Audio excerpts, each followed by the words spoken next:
All right, it is time. We may be 1 or 2 minutes late or 5, but it's 8 o'clock. It's Thursday night. It's December 1st, 2022, and it's time for season 4 of the Get Off My Lawn podcast.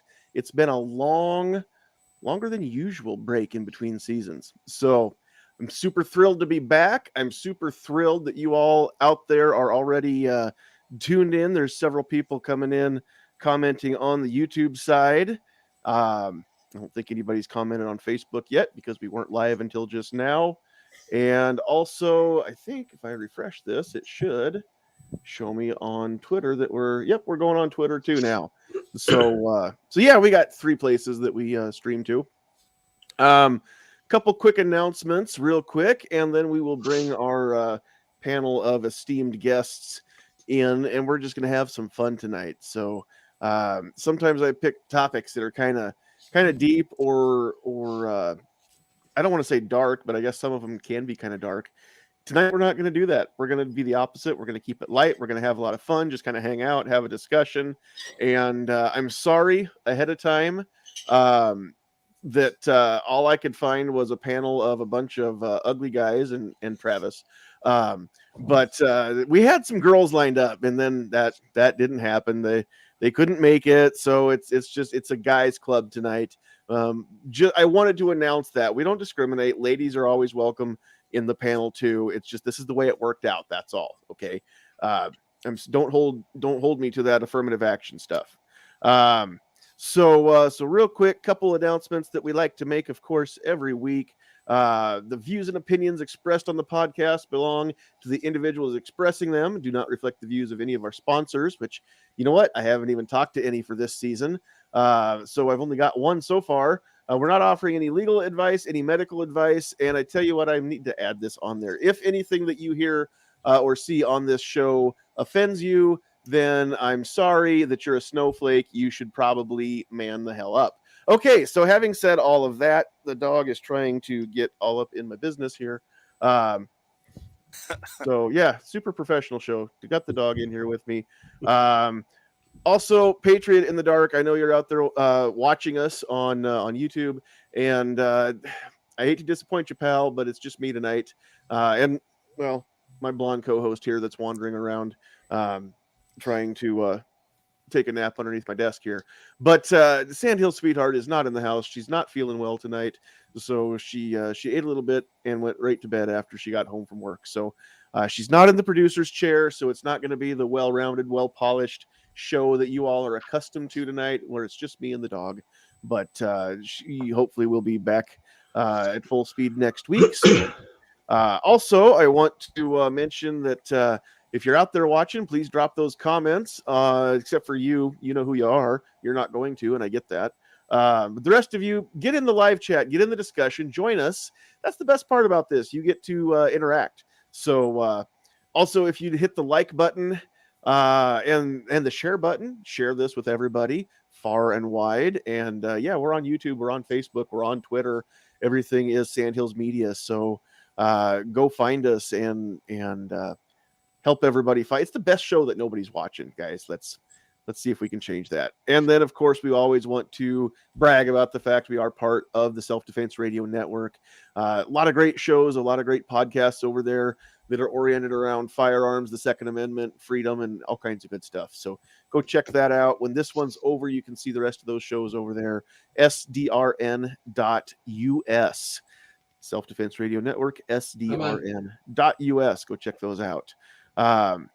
Okay. So real quick here, let's Brady Bunch this thing. We'll bring everybody onto the screen in equal size here. And we're just going to go. Story. Lovely guys. There's Alice. Alice doesn't look right today. Alice, there. Tell you what, kids, there's our affirmative action hire right there. Alice is cold. We this was going to be a very, very boring, very white panel. We didn't have any girls, but at least we have Tony to bring a little diversity in here. So we do have the diversity shoot guy along with us. We're just going to go around the horn and let everybody have a chance to introduce themselves. And I would start clockwise on the screen, except for I'm not sure if Calaveras is there or not because his camera's off. Are you with us? Yeah, I'm here. I just figured, everyone's looking at you guys. Last thing they need to do is look at me too. All I can see is your pickle. Wait a minute. That sounds dirty. Appreciate the invite, and I know it's been quite a while since I've been able to make it for one of your shows. So even before your hiatus, so just appreciate you still inviting me. Yeah, absolutely. Thanks for being here. All right, let's move over to the capital city, Lincoln, Nebraska. The one of the two most eligible bachelors and everybody's favorite tactical teacher, Travis P11 in the house. Hey, what's going on, man? How you doing tonight? You good? Oh, doing great. Glad to be here. Missed everybody. Missed hanging out. Yeah, no, I appreciate the invite. I think it's going to be a fun topic for discussion this evening, and pretty excited to be here and join you guys. So shameless plug, check out my channel, Travis P11 over on YouTube, and also over on Gunstreamer and YouTube and Odyssey and all those fun places. So that's where you can find me. So thanks for the invite, man. Appreciate it. Yeah, you betcha.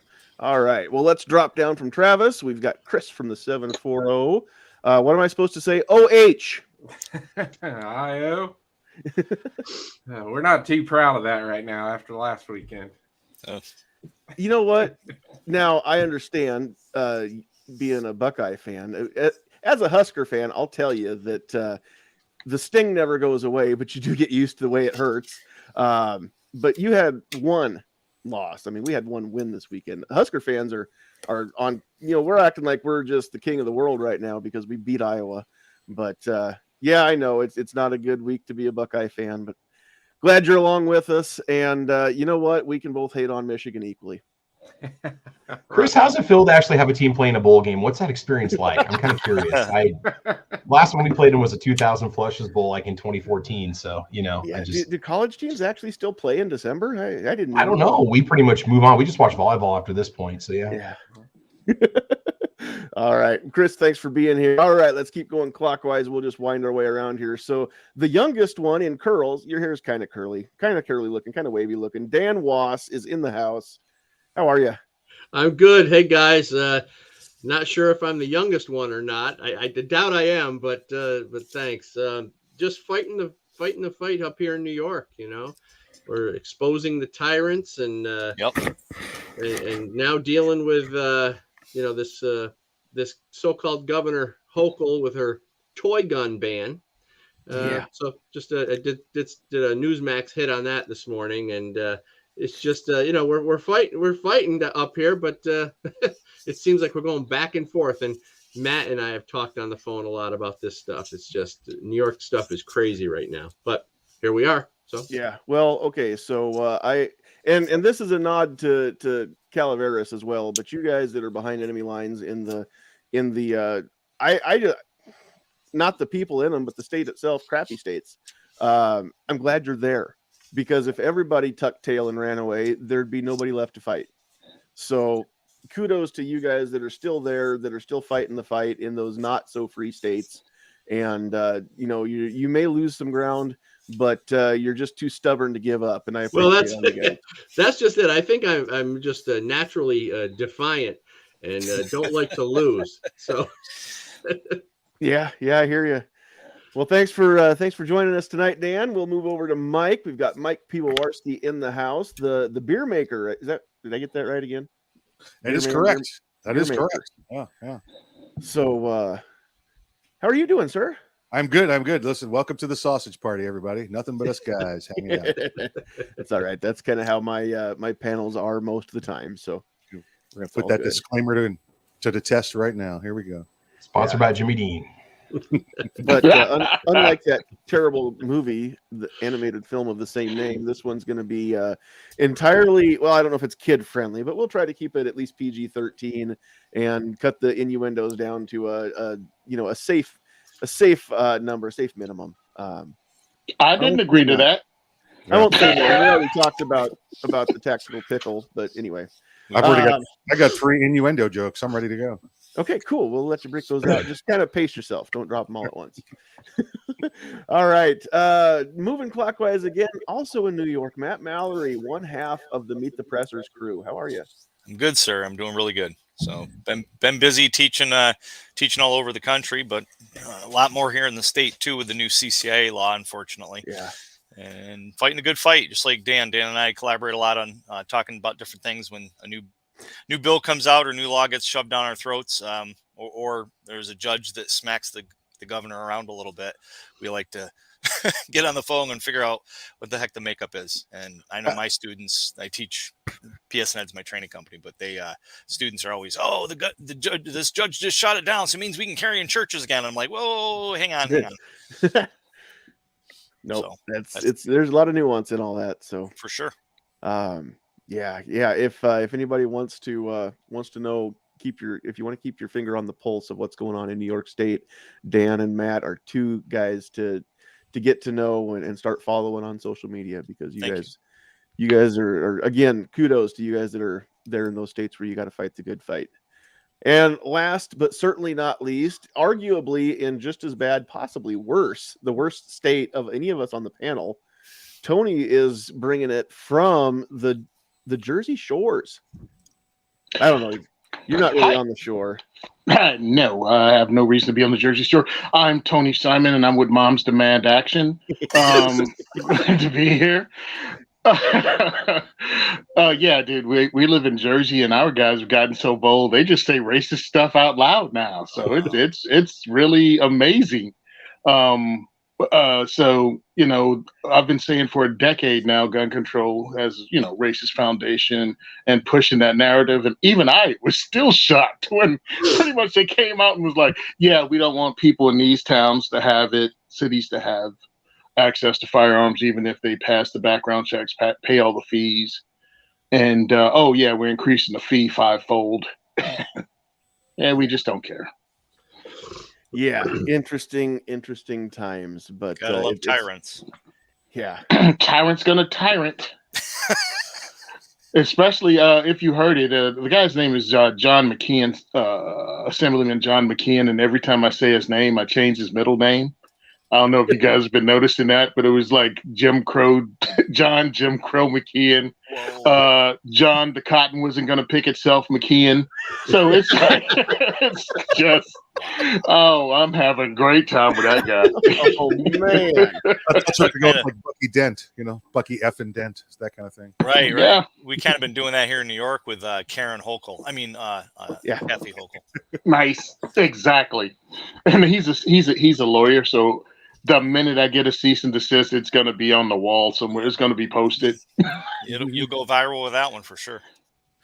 All right. Well, let's real quick here. Let's see who's out there watching. I don't see any. Oh, I do have a Facebook comment, but it's from somebody that's on the panel. So everybody else that's watching is out there on the YouTube side. If you're watching on Twitter, I cannot see you. You have to just comment right on the post or on the tweet itself. What do you call it on the tweet? Right on the Twitters. I'm new to Twitter. Twitch? I don't have Twitter. Twerk? Was it a twerk? What is it? It's twerk. There you go. Let's get to work here. But so who do we have out there? DJ Play Nice, Calaveras is out there and in here. Rich White, Chris from the 740 doing double duty. Travis P11 out there in the chat. Patriot in the dark. Let's see here. G23, tacos and French fries making us hungry. Rich White's out there. Agorizer's out there. Mr. Knives just here for the free food. We don't have any pizza for the Turtle Man. Who else did I see out there? Defense Dad's in the house. Hey, this shotgun guy is out there. So he wants to know, is it true that Tony's been spotted on the Jersey Shore Snooki? No, but here's the thing. Tony is pound for pound the largest situation on the Jersey Shore. And so so that's the thing there. And PNW Woods is in the house. So yeah, get those comments going. Join us in the conversation. I will do my best, since I'm flying solo here on the control side. I'll do my best to get the comments put up on the screen as we go along here. So we're just gonna break this out, and I was thinking about just letting this be a free for all. I don't think with this many people we can really do a free for all. So I'm gonna go through and call on every person. But we're just going to give everybody a chance to just talk about the guns that we love, why we love them. And like I said, there's no rules here. There's no right or wrong answers. It might be one that you've always wanted and never got a chance to get, or a made up one from TV or whatever.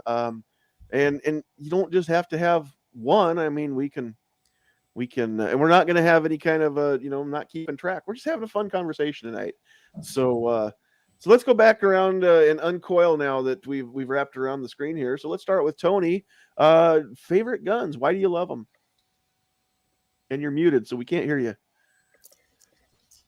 I thought I unmuted there. All right, cool. I got a lot of favorite guns. I mean, it sounds crazy, but as the kid that's been in the firearms since I was like 6, 7, it's like you had different favorites for different eras of your life. For a long time, it was a Browning high power because that was really cool.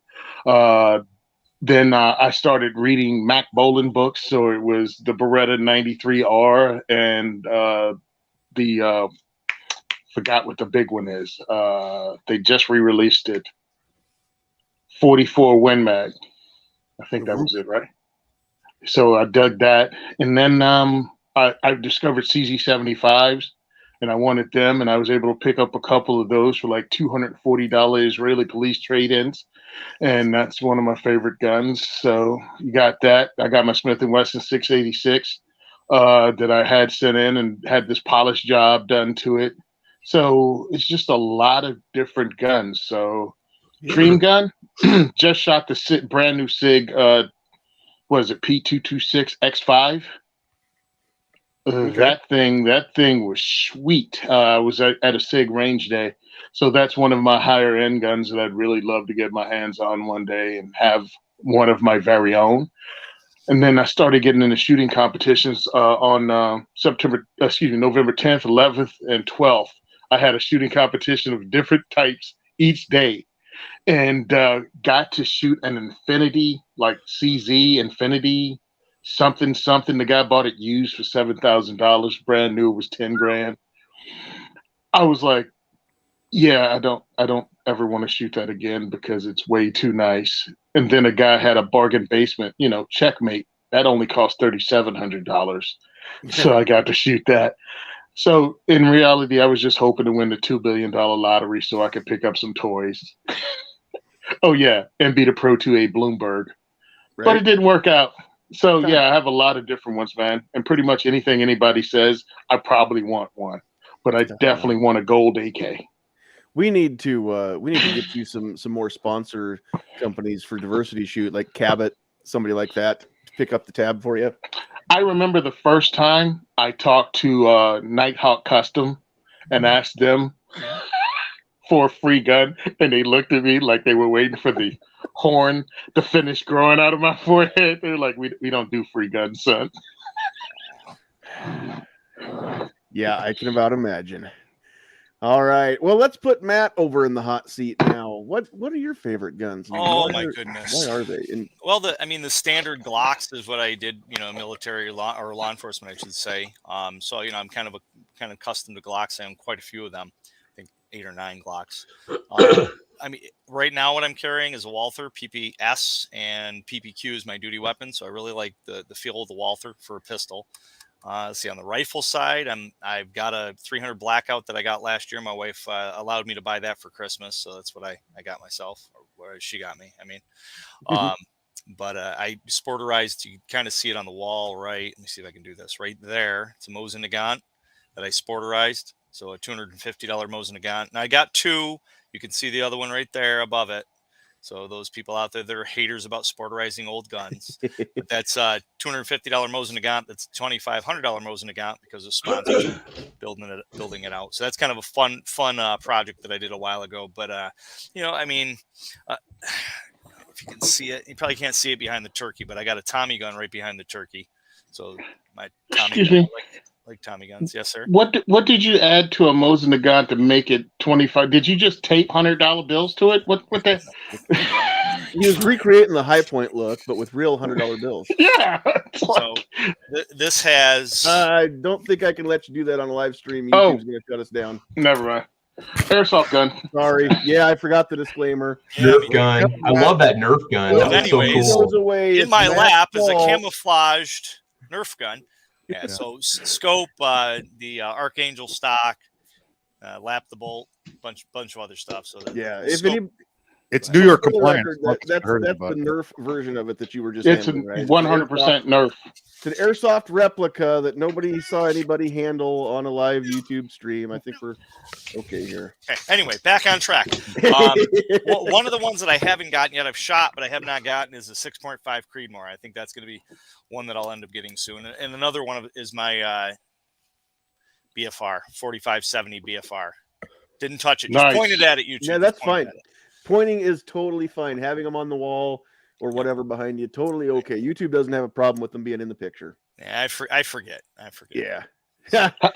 I continue my streak of demonetizing videos within 5 minutes of being on the show. Right. You know, it's funny you say that. My freaking TikTok. I got a video that I pop smoke on the range. Wasn't even shooting guns. They just popped smoke, and they freaking said that it goes against community standards. There's violent tendencies or something. Like, what the frick? I mean, it could be a smoke grenade. It could have just been Taco Bell for lunch. It's hard telling. It was Same mostly effect Yeah, either way. Taco Bell for lunch. It does stink. So. Defense Dad says that was a Mosin Nerf Gant. Nice. Nerf The Nerf gun. But anyways, yeah. So those are my favorite revolver is the BFR, the Car Arms Magnum Research 4570 BFR. Have you shot that? I mean, I've shot it one-handed. that's awesome. I actually did a spoof on Meet the Pressers on our show.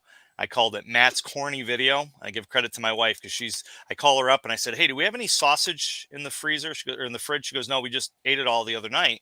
And we're talking about a sausage show, so I figured that's fitting. But and I was going to do a spoof because Jerry Mitchlick, who we've had on the show, and we were on his show.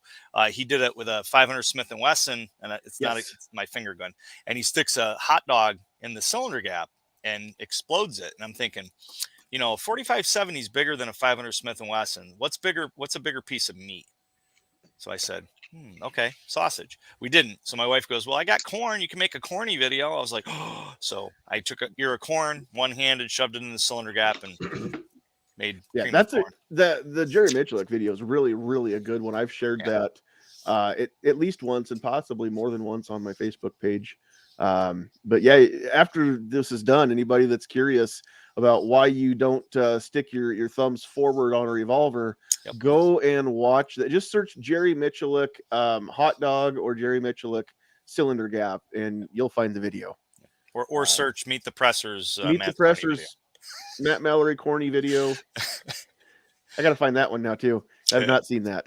Yeah, I mean, it was funny. That's awesome. All right. Yeah, one of these days. I don't know if I'm ever going to be man enough to actually try one, but I'd love an opportunity. So I just got my SOT. Well, I applied to it. They cashed the money, so the paperwork's on the way. And I'm going to actually put a thread the barrel on that thing and put a suppressor on it. So it's already 10 or 5 pounds. So we'll see how much it weighs then. You're going to thread the barrel on a 4570, Hank, because, quiet is what you're looking for with that. With the BFR, yes. Yeah, for anybody that's not aware what BFR stands for, it is the big revolver. All right. Yeah, big finest revolver. Biggest finest revolver is the official name, but we all know that it's fine revolver. Big freaking revolver is what it stands for. Sure. So cool. All right, let's let Mike have it go here. Hey everybody. Oh, Mike, we're doing a show. I don't know if you knew, but we're gonna move to you now and put you on the hot seat. I had an opportunity to sit here and listen to everybody else talking about their favorites, and I don't know that I can narrow it down like that. I've got certain ones that I collect, and this is a weird little gun. What was one of my early guns as a youth? I had the old Star 1911, the old little miniature ones. Now Browning makes them again now, but Star and Llama used to make them back in the 60s and 70s, and it was just one of them first guns I had. So at this point, I think I have over 50 of them with about 20 different variants, 25 different variants of them. And, well, you know, listen, you when you own a couple FFLs and they walk in the door, you're just like, well, I know where it's going. I know where it's going. So I find, listen, I was cleaning up in my library, not here. This is the bar room in the library, and I found 3 guns yesterday. So I literally don't. I know the kind of stuff, military stuff I collect. I like to do that. I've got the class 3 stuff, but unlike where Matt is, our class 3 stuff actually goes fast. So not just quiet. Ours goes fast. And Matt, I'm curious. I see you did all that work on your Mosin Nagant. Is Mosin Nagant math like SKS math? Because we'll get people that come in all the time and go, look, I got a $500 SKS and I did $200 worth of work to it and adding all this aftermarket Bubba stuff. So that makes it worth $7. I'm like, no, that's not how SKS math works. Yeah. SKS math is if it's worth $500 and you do $200 worth of work on it, now it's only worth $300. It goes the opposite. yeah. It's I try to make it, bigger than it is. That's true. That is true. I mean, though if I did take the scope off, I would. I could recoup that. But yeah, all the work done to it. You're right. I've got an old Ithaca 1911, a World War II one. Got it from a woman whose combat vet husband brought it home, and when I got it, it was still in the holster with the green inside the leather holster. Original equipment. The barrel. I have the original barrel for it. It looks like the inside of an old PVC pipe. There's not an ounce of rifling anywhere in it. So I changed that out, and I've got the original. That's a incredible piece that I have. I don't know. It's just I probably go on forever just listing them all. I just I don't know. So I can tell you one's definitely not a high point. I'll tell you that. This is not New Jersey. We don't have to carry them here. It's all right. Well, listen. I mean, some people are born with class, and then there's you. I mean, Yeah. That's that class would be the one that you go to the short bus on, though, if you carry it. Yeah, but Mike, you got to admit, if it doesn't work, you can use it as a hammer, and Nancy Pelosi's trying to ban them too. So I would not want to insult hammers in that manner. I just wouldn't want to do it. And understand, number one in class is number one in class. A win's a win. That's right. But you both can't be number one because that would be 11. Because wow, all this Common Core math going on here. Your intellect is dizzying. John, I listen. I've got a bunch. I don't know. That's about it. I've got my first duty guns I ever carried. I got guns I carried overseas. Awesome. I've got. Sure. I'm just curious. Is there anything that stands out that you just really you're like, man, I love this gun. I'll tell you what. I'll give you one. I have like probably many of you. I have rid myself of the 40 caliber. I don't have any. It's what is it? All the stopping power of the 9 with all the kick of the 45. It was a nice thought when it came out. It's the 10 millimeter short is what it is. I'm no fan of it. I worked for a place that made us carry it, and I think that one time they made us carry it, I ended up with one box of 40 cal. I didn't know if you know this, but if you put 40 cal in a drawer, the ammunition it'll multiply, because no matter how many times I tried to get rid of it out of the house, I opened up another drawer and there's more of it in there. I probably started with 50 rounds and have 60,000 that I've given away because I keep finding 40 cal. So I finally got rid of the 40 cal out of my house. And it took a good 2 years of a concerted effort and then another 3 years of just finding crap. So probably 5 years total, got rid of it. My father passed away. He was a cop for 48 years, died at work. And picking up his stuff and the agency. He was the boss of the sheriff's agency there. Gave me and presented me with his gun, because I was a cop for many years, and gave it to me. And I opened up the box. It's a damn Glock 22. Dead father put a 40 cal in my mouth. But and like anybody else, I don't own a gun without owning at least one mag of ammo for it. And Matt, it's got over 10 rounds in it. I don't know if you know what that looks like, but so I've got a Glock 22 in my safe, and it's like Velcroed and duct taped so that 40 cal ammo doesn't get out and spread with the rest of my stuff. Are any of those rounds hollow points? Because Tony's never seen those. Yeah, those are illegal. Ooh, I missed that one. Are any of the rounds for it hollow point? Because Tony's never seen those. He's not aware that. Oh yeah, true. Yeah, ball ammo exists in. in Jersey. Ball drops them all, baby. Ball drops them all. That's it. I love it. I love it. I tell you what, Tony, I don't know when we're going to get together and do this, but you're a great person to ask about this. We'll have an episode where we talk about non-conventional self-defense loads for, like, in New Jersey where you can't have expanding ammo. We'll talk about the other kinds of designs besides just plain old ball, like the Lehigh stuff and whatnot. And we'll have a discussion. You guys are all welcome to come to it, but we'll talk about, other things besides just plain old hollow point stuff and the merits of it and whatnot. Cool. All right, Mike, we'll take the pressure off you. We'll move over to Dan and see if Dan's got anything that he really loves. Well, I don't have as many guns as you guys do from the sounds of it, but when I was a kid, my dad would take me target shooting and stuff, so he got me into pistols, and we shot his revolvers, probably 12 years old or whatever. And I really liked it when I was a kid, and then for years I just wasn't around guns at all, and then I got into it, obviously, a while back. But I like handguns, and I have a few. In New York, it's hard to carry in New York concealed because you've got liberals around every corner just waiting to see the gun pop out of your shirt. Right. Mhm. So I carry a SIG P238, a little 1911. I like it. It's it fits good in my purse. But it's people say that it's a gun that women will carry a lot because it's small, but it is small, so it fits in my belt nice. I like it. It's heavy enough where you can shoot it and it doesn't fly out of your hand. So I like that SIG. And then I have M&P 9, Smith & Wesson M&P 9, which is fun, and I'll carry that sometimes too. It just depends on what I'm wearing. M&P 9 is fun. I like the mechanics of them. I love taking them apart and cleaning them, and just something about the mechanics of a handgun is fascinating to me. Mm-hmm. And Maybe that's why I like cars and stuff too, because I work on cars, and it's Very just cool. that getting your hands on the parts, and maybe it's like putting Legos together when you're a kid. I don't know, Yeah. but it's pretty cool. But my favorite one, and I don't want to show it to you because I want to show it to you, but I got a Unfortunately, we can't, but yeah, I get you. I've got it right here, and it's a beautiful Ruger SR 1911.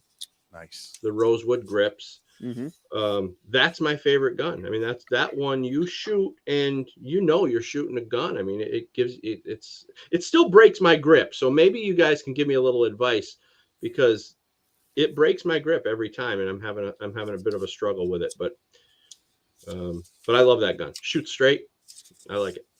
That goes a long way to being something that you love, is the one that every time you pick it up, that it's going to shoot exactly where you're telling it to. So that's pretty cool. That's awesome. Especially And the Nerf guns, of course. We have, as a matter of fact, I just did a show today on Nerf guns, and there's this one that's called the Nerf Ultra One Blaster. It's this big, it's machine gun kind of looking thing with a it's just a big colorful thing, and I can't believe that the Empire Consumer Group here in New York a couple years ago was trying to ban this thing because they thought that this big colorful Nerf gun that you hit somebody with and you laugh when you get hit with it, that they thought that this type of thing would breed mass murderers or something. Is that the one that you held up on the last episode of Did I? Loaded Mike? Yes, exactly. So you saw Loaded Mike. Yes, that's the one. I don't have it here. It's over at the studio, but It's got what a fun it's not really a drum magazine. It's kind of like a captive belt that it kind of feeds through, doesn't it? It's like a big, it's like a big cylinder, really. Okay. And when, I wish I had it, but when you shoot around it, the cylinder, rotates. It's like a revolver, really. It works like a revolver, but it's a big, huge cylinder with all these fluorescent orange rubber Nerf. Hey, now darts. some of those whistle, and I mean that can be very traumatizing. Yeah, traumatizing, right? It's just the that Nerf gun is as heavy as Shoot your eye out, 5 kid. or 6 boxes that you might be moving, and it's a round that was that was designed for blowing the lungs clean out of a paper target that you drew on notebook paper. And yeah, that whistle can be very traumatizing. I mean, I can understand, if a TV PTSD. news reporter got a hold of that and fired it, he'd probably curl up in a fetal position. for a good- Actually, Nerf means neutralize everyone really fast. Okay. That's what it means. See, that's yeah. all Tony can have in New Jersey or Nerf guns. So. No, He because knows that sounds like acronyms for it. no, that sounds like fun. So that's a given that we can't have it if it sounds like fun. Gotcha. Wow. Oh, Now, yeah, question: is YouTube demonetized if you pick up like certs or tasers or Nerf guns? Is that or can't look like it? No, it's only firearms, and it's So- not just the demonetize. I mean, if they demonetize an episode, I'm used to that. Every one of these gets demonetized until I have it reviewed, and some of them they overturn it, and some of them they leave it on there. But no, if you manipulate a firearm on a live feed, YouTube will shut the feed down. So clearly, we're still going, so we're good. But ever since the Christchurch shooting in New Zealand that was live streamed, YouTube's new policy is no handling firearms on a live feed. Yeah, that makes sense if they're using it heinously like that. So Yeah, I totally understand where they're coming from, and again, their house, their rules. That's a discussion for a different night. But if I want to stay on YouTube where I actually have a wider reach, Right. then yeah, I'm gonna dance the dance they tell me to. So here in New York, we've been reduced to a certain type of assault gun that they only allow us to have. Oh, I've got one. Assault You can't see it. That's not a firearm. So yeah, that's the same one I have actually. Tony's shaking his head. Freaking New Yorkers. Yes. Yep. Yeah, is yours camouflage? Yeah, is yours not? No, mine's all black and No. gray. Mine's camo. No, mine's just Yeah. dark Oh, gray. well, You know, I asked for that one and I got the cool camo one, and I was Nice. not even mad. Cool. So this was my nephews who I get to take out deer hunting every November. They got me this for Christmas last year. So is that And to then I had to wait salt for it the to warm hide? up. Is that for tanning the hide? Sure. Yeah, we'll go with that. There were no flies in December in Nebraska, so I had to wait for it to warm up before we had any bugs in the house to even test it on. But I'll tell you this much: it'll take out a wolf spider. Yeah. So If you put rock, what the heck? My son-in-law did something. He put like rock salt in it or something like that, and this stuff was like ripping the paint off the walls. yeah, I don't know. It's got some force when it comes out of there. For sure. I've only just put regular old iodized table salt in it. Right. But yeah, if you shoot it too close to like a wall or something, the salt's gonna ricochet back right in your face and get in your I got eyeball. one in my eye. I did that. I was right here. I shot at a fly and a piece hit the monitor and hit me in the eye. And I was like, you shoot your eye out, kid. Sounds like a New Yorker. So you got assaulted is what you're saying. Did. Oh, Charlie says that yours is black because it's all about race, which I don't know. I'm offended, Charlie, because now you're calling me a race because I don't have a black bug assault. Now I'm the racist. Is that it, Charlie? I don't appreciate that at all. I'm going to be offended the rest of the night. And probably You're do a some- hidden racist because yours is camouflage. I have a black friend on my screen. Come on now. But he's got a white beard. I was just checking my Venmo, and that hasn't cleared yet, so that's still questionable. It's in the mail. dude. Pay the lady. I mean, pay the both guy. Venmo. Quiet down, Alice. We'll Check we'll come back to you. Alice. All right. Let's go to Chris over in the 740 there. What guns do you love on? Man, like my favorite guns are the one I don't own. When I got the channel up and going and I started doing gun reviews, I had a guy reach out to me and he's like, "Hey, do you want to borrow this 2011 I got?" So it was a Lone Star Customs, and I think the price tag on that one was about $6,000. And it's funny to go back and watch that video because it's like I got a big smile on my face the whole entire video. Like I was in love with that gun.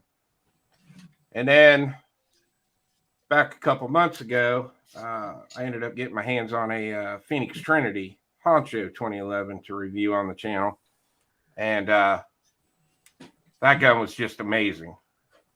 Then I looked the price tag up on that one, and that was about $8,000. And I'm like, wow, I can't afford an $8,000 gun.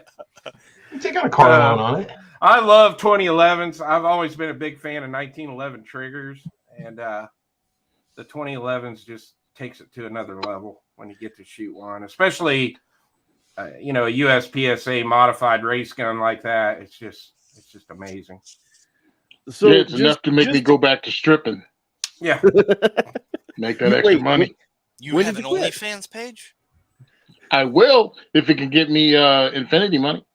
OnlyFans was inspired by Tony. They're just not giving him residuals for it. I didn't realize you would ever quit stripping, Tony. I'm sorry. I just haven't been over to the club for a while. So just to clarify, because I am a gun guy, but I don't know half as much as I would like to know. A 2011 versus a 1911. Is that just a double stack versus a single stack? Is that the real difference? Yeah, you're normally like what they'll call those an open gun in competition. So they'll have, they're comped ported barrel.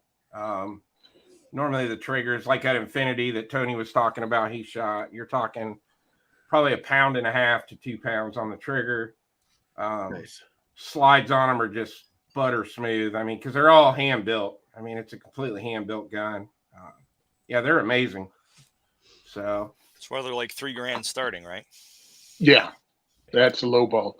My first, because they used to be STI. Staccato is a 2011 builder. It used to be STI. Mm-hmm.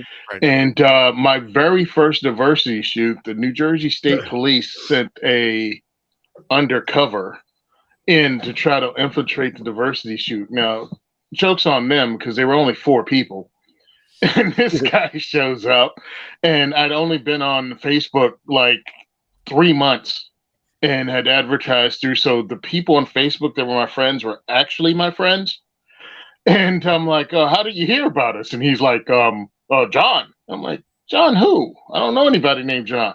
Oh, yeah. That was something said. So he finally said, I'm with the New Jersey State Police firearms unit. And I'm like, good, because you can answer any of the questions these guys have, because everything else we were just. And he ended up having a STI 1911 when we went to the range in 40. I think it was in 45 or 40. We burned through every round that dude brought. I was like, yeah, you know what? You're gonna have to buy more ammo, Slick. We just burned it. But that gun was so on point. But to dash, what's the difference between them? Double stack. The grip is polymer, and again, it's hand built, and it's just the magazines are like at that time were like $100 a piece, and you still needed to pretty much tweak them to make them work. Now they have new owners, and they've been pushing military and law enforcement a lot. They made their magazines more dependable. They took them from being like on the cutting edge of performance to more duty. Depends on which one you got, but more duty. So you don't have to tweak them, because a lot of PDs are now using them a lot more, and they're just concentrating on that. I just find it funny that all the tactical demis said the 1911 was obsolete until you made it 9mm and doubled the freaking width, and then all of a sudden it was good again. Nice. All righty. Chris, did you have anything else that you wanted to throw out there? No, I'm good on that. All right. Well, Travis, we'll give you a crack at it here.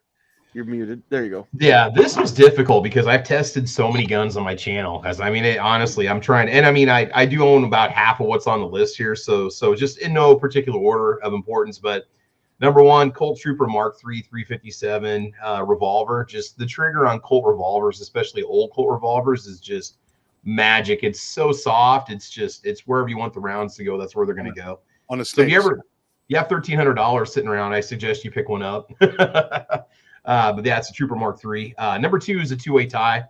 the Les Baer 1911 that Stan let me borrow for one of my videos, and he had the MOA accuracy guarantee on it or whatever. And then when you shoot a good 1911 that's hand built, they're all handmade, right? But they go through and refit the parts and shoot it and then take it apart and then do whatever they do to it and reassemble it and shoot it again. You can see why they cost $4,000 or $5,000, and they're just amazing.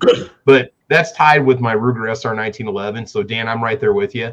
Beautiful looking gun, well built, smooth to shoot. And I got some suggestions for you on how to make it fit your hands, so it doesn't move, because it doesn't have serrations on the front of the grip. So that's a problem. But the SR 1911 is awesome. Bad thing about it is they've gone up like $200 in the last 4 years. Number 3 is my CZ Shadow 2. That thing is just awesome. It's like, race gun essentially. It's ready for competition, wonderful trigger. It's heavy. It looks cool. I mean, and there's a lot you can do to it to make it shoot even better. But out of the box, a very capable pistol. Those are awesome. And I got that one in the use case at Shields, and it hadn't even actually been fired. So I got it for $400 less than retail. So I was happy on that. Number 4, my Ruger American Ranch rifle in 7.62x39. So it's just kind of weird because, it's a bolt action 7.62x39 rifle, which they're rare. And you just shoot that thing all day. It's just, it's got a nice capable round. It's cheap to shoot. It handles steel case ammo. It's accurate. It's threaded. If you want to put a suppressor on it, you can. Just awesome, awesome rifle. Number 5 is, I only got one, but I've got a Daniel Defense M4A1. So that's just, I've got an EOTech on it. It's set up to look exactly like the gun that, I can't even remember his name off the top of my head right now. Josh Brolin has some Sicario too. I got the same optic on it and the flashlight and stuff. It's just sweet. Closest you'll ever feel like being a tier 1 operator, So I know that they're expensive and they're overpriced, but they're great guns. That thing is fun. And then last but not least, the FN PS90. You can mock the 5.7 round all you want, but they're just fun to shoot. They're so different from anything else you've ever fired before. And there's just no kick. It literally is like a 22 LR. I mean, it's just, it's ejecting the rounds out of the bottom. And I know to buck around, it's an expensive toy, but I couldn't imagine one full auto with a short barrel on it as a PDW. So yeah, PS90 is just cool. They just look cool. They just handle neat, so that's my list of 6. But yeah, out of all of them, Colt Trooper Mark III, just amazing trigger. So yeah, what's up, Matt? Can I redo my list? Yeah, throw it out there. So yeah, but I'm just saying I've got all these different types because I've tested so many different guns. But I did do a video on if I could only have one gun, what would it be? And it was my Ruger SR 1911. And that's just because it's just awesome. That's just a fun gun to shoot. It's just classic. It looks great. I bought it mainly because of the stainless and the grips that were on it. I wanted the barbecue gun.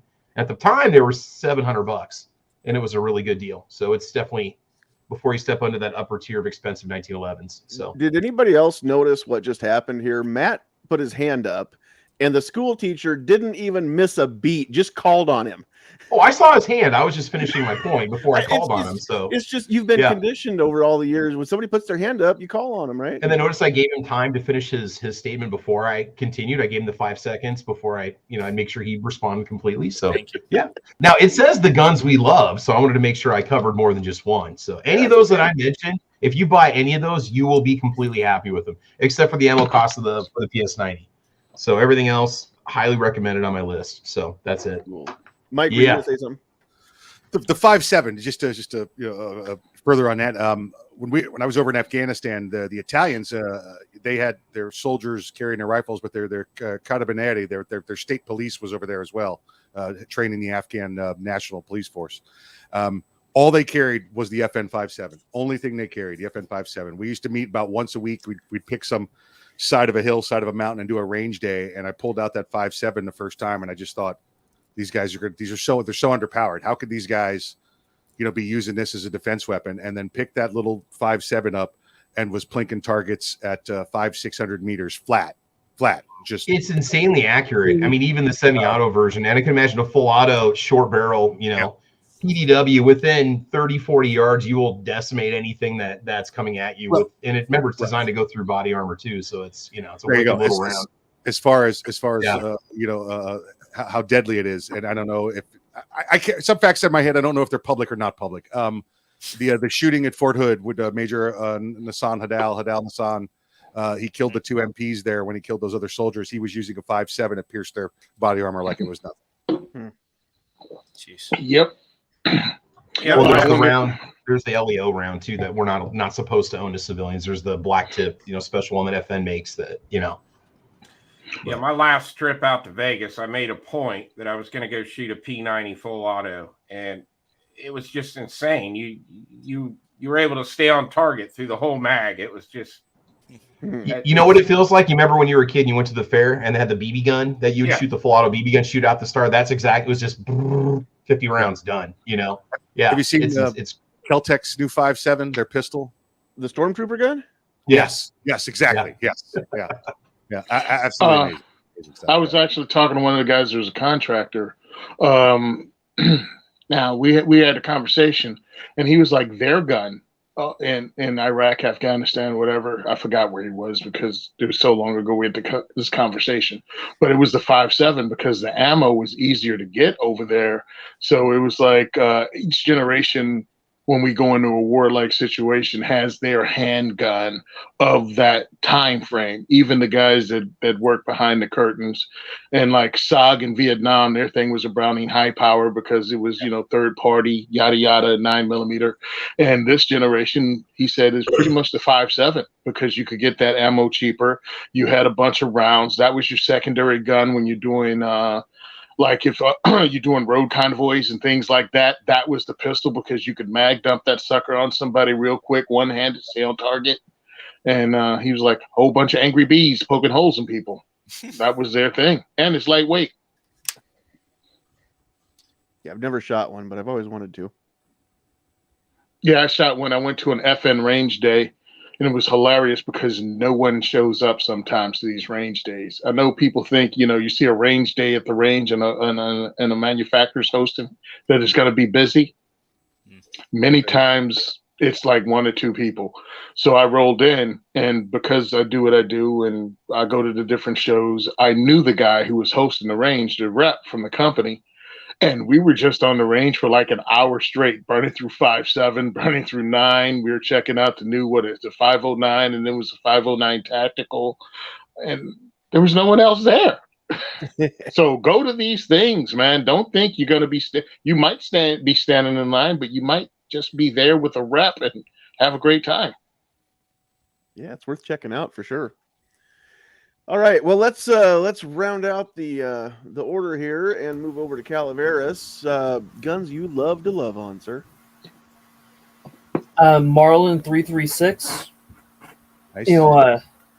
Old school lever gun. That's actually the 32 special for my name actually comes from my 336.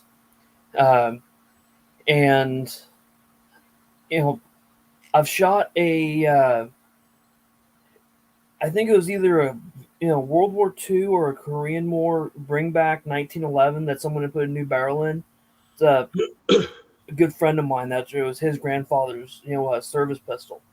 Okay. That was a lot of fun, but that's for my favorite handgun would probably be the Colt single action Army.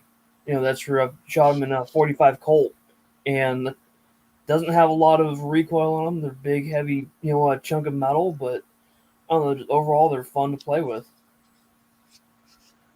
I've actually, I've got I don't remember now, Uberti, I think it is, clone here at the house that I have yet to, to buy a box of 45 Colt to feed it with, so I haven't got a chance to shoot it yet. But yeah, I can't wait. I just. I've read so many stories, so many articles over the years of how well balanced the 1873 is, and I can't wait. But I have a problem with spending $2.50 per round on ammo right now. So most of what I see for 45 Colts right up there around the $75 mark. Yeah, that's true. But the stuff you can use. Go ahead. Stuff that I was shooting was several years ago before pandemic, and it was at a range that's where we rent firearms. That's for was 25 rounds of I don't remember how much it was, but 25 rounds of the 45 Colt. I think it was a 6-inch barreled revolver. So that's where the recoil on it is just nothing. Because the gun weighs so dang much. Heck, the same platform, same size and everything, but they also had one in 44 mag. Actually, still didn't have much recoil on the dang thing. Now on the 45, you can get some ACP or some gap and just put the moon clips on it and shoot that if you're not worried about you want to spend less money to shoot it. You know, I'm not sure how to get the moon clips in on a single action army. So It's going to take the whole cylinder out, and But, okay. Yeah. I'm like, you're gonna have an easier time finding 45 gap. Listen, I bought a You ton never of know. 45 gap when the ammo first went scarce 2 years ago, and we had another ammo shortage.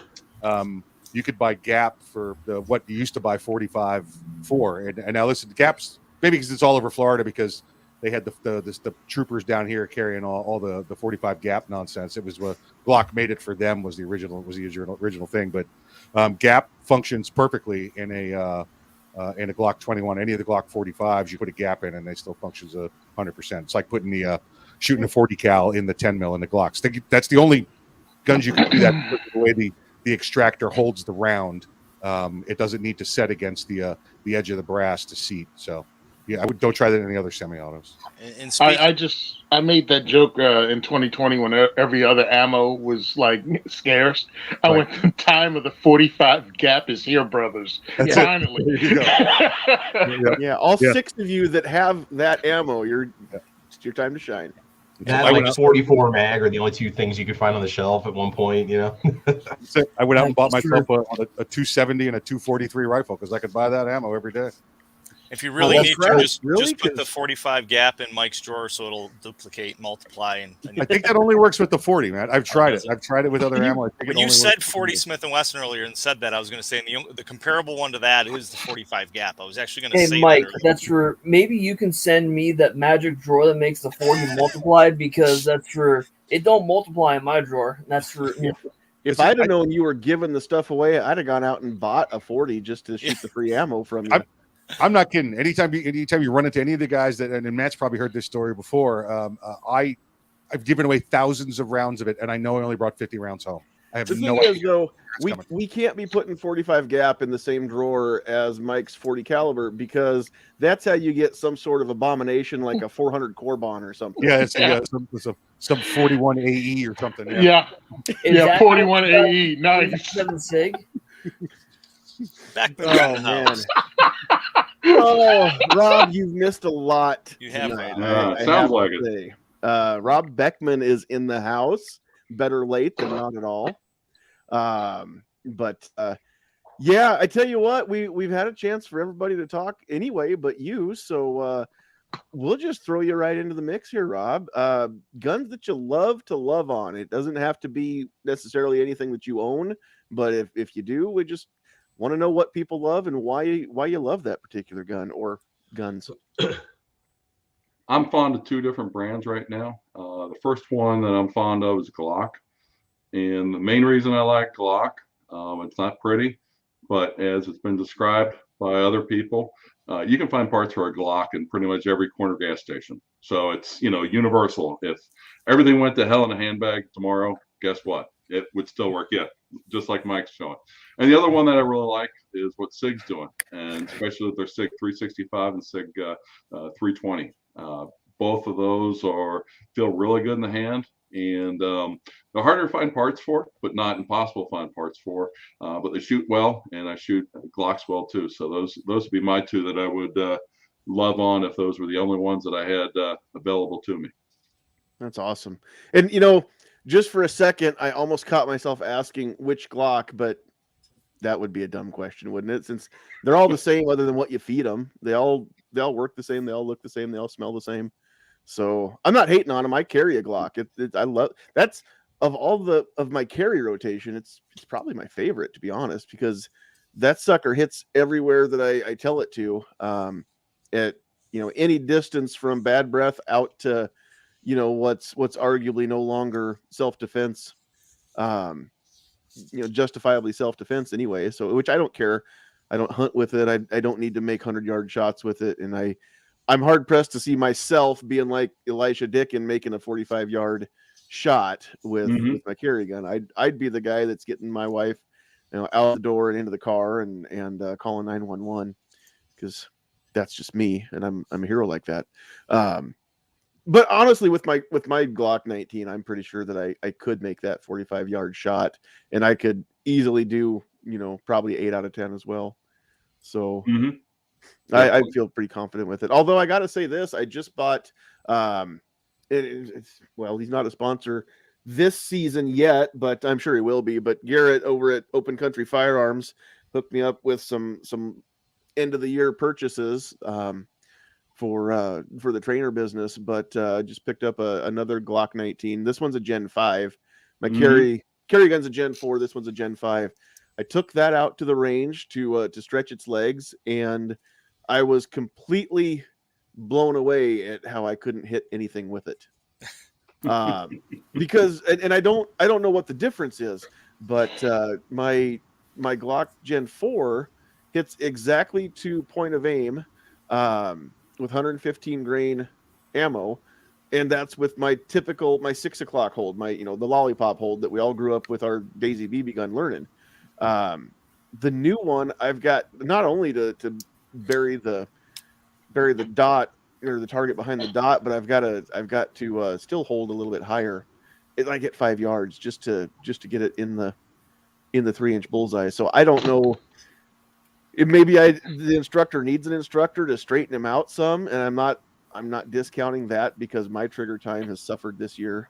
But and I'll be the first to admit that there was a lot of rust when I went out on the instructor, not the gun, when I took those out there. But I don't know. I don't know if that one just needs a longer break-in period than any other Glock I've ever touched. But it's the only Glock that I've ever shot that doesn't shoot to point of aim with a 6 o'clock hold. So, well, yours is a Gen 5, right? Yeah. You say you got a Gen 5. See, I think all those are fads. That's why I got my Gen 2. That's what I'm using because you're slacking. Gen 1. Gen 1. Yeah, my all dream. you fancy Well, guys having Gen 4s and Gen 5s. That's for Gen 3s. All we got out here. Yeah, right. Yeah, the Gen 2 is actually my dream Glock. What's the re-release? What the P85, is that what it was that they re-released in the P80? Yeah, P80. The original G17. I need to come up with one of those because that's that old original no rail on the dust cover. That's my dream Glock. Problem is those Gen 2s and Gen 1s are now collector's items. So if you can find one that's crazy what they're getting for them, and Yeah. And even then, if it's 25, 30 years old, I don't know if you still want to shoot it, but yeah. What do you mean? What's crazy? Because I shoot this one all the time and carry it. So just let me know. Cool. I didn't realize Tupperware was collectible. You could usually find, for those that are in the industry, the Glock 22s and the Glock 23s, all the Gen 2s, a lot of Gen 2s and Gen 3s, they are the department trade-ins. They might have wanted to trade them in 10 years ago, but they've been sitting in a safe ever since.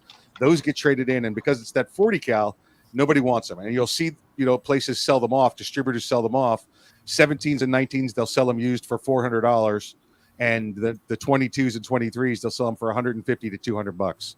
We would buy them, go get you a nice Lone Wolf conversion barrel for 9mm for $75, drop it in and sell it. And that's what I have. I actually have my 22 as a 17 or 9mm conversion barrel in it, and that's my gun. But I've got those hands that don't fit in the grooves. It takes I need double the size of the groove, so that the 2 works great for me. And it's yep. I love it. I did the same thing, Mike, with my Gen 3. As soon as I got it cheap. Yep. And bought that conversion barrel and switched it over to a 17 right away. Yep. There you go. I've been telling people to do that for years. It's like, I don't know. Look, there's a lot. I understand being a reviewer and all that. People say, hey, new gun. But if you're in the market, nothing's wrong with used guns, especially police trade-ins, because they had to go through the armory anyway to get out of there. And more than likely, the sucker was either parked in a holster or parked in the armory for the most part.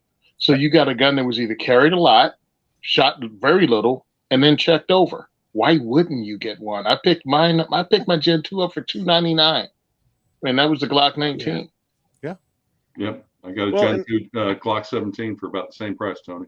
Those of you that are out there that review guns and make videos, whether it's Travis or Chris or anybody who's out there watching, yeah, it's okay to see a video for the latest and greatest gun that, you know, just came out and you had to wait to drop your video until the date that they told you to. And I get all that, but there's something to be said about the video of, hey, I just got this really good deal and here's the gun. And it's not, you know, it's not a steaming pile, and review that one too. Those review, there's a place for those. There are people out there that are looking for that video, and there's not nearly as many of them. Every channel has got, you know, if they do gun reviews, they've got the latest and greatest gun that just came out. You know, by this time of the year, everything that was at SHOT Show, they've had it and reviewed it. Right. But what they haven't reviewed is, yeah, that bargain bin used counter find, you know, that well, maybe somebody else's local gun store has got that same Taurus or that same whatever, you know, SIG trade-in that somebody couldn't hit the broadside of a barn with, and well, with the, you know, buy that thing for a couple $100 and put $100 or $200 into it, and you're going to have a tack driver. The other point about that is this: if it's a Gen 2, Gen 3 Glock, all those videos are 7, 8, 9 years old, dude. Get in as a content creator and put out a new video with better cameras, better sound, better everything, and it's modern. And all of a sudden, you created content, you have the new video, and when people Google it because they see the same prices, sales, and emails we get, and they want to look up a review, they'll be looking at your modern one, not one from 10 years ago filmed on a potato. Yeah, exactly right. And you could upgrade it too with a Roni. There you go. There you go. Which I don't see a lot of review videos on the Roni. So there's something to be said for making the review videos on that too, Chris. We've got an agency here in Florida that just loves them. They put it on all their Glocks. Everybody's got one. It's just, I'm like, okay, you know, for the price you're paying, putting all that together, and the time you have to take to put it together, you could just go out and get yourself another gun. It's really, I mean, they're nice, but it's nichey, right? Transformer phase. Yeah. Well, no, in a place like Jersey where they're going to drag out your pistol purchase permit. Yeah. They brag about making it last a year. I totally get it. Yes, sir. But in a place where you can walk in, like where I grew up in Virginia, and just walk in the store and buy a gun, I don't know why you do it. Right. Yeah. But in a place like here where a-holes violate the state law and won't approve you, totally get it. Yeah. Okay, so I'm going to go through some of the comments. This one was from way early in the show. And Woods, if you're still out there, we're going to get to your question here. But Woods wants to know, and this we'll just make this one a free for all from now on. Are lever guns cooler than other guns? Not better, just cooler. Anybody want to weigh in on whether or not lever guns are cooler?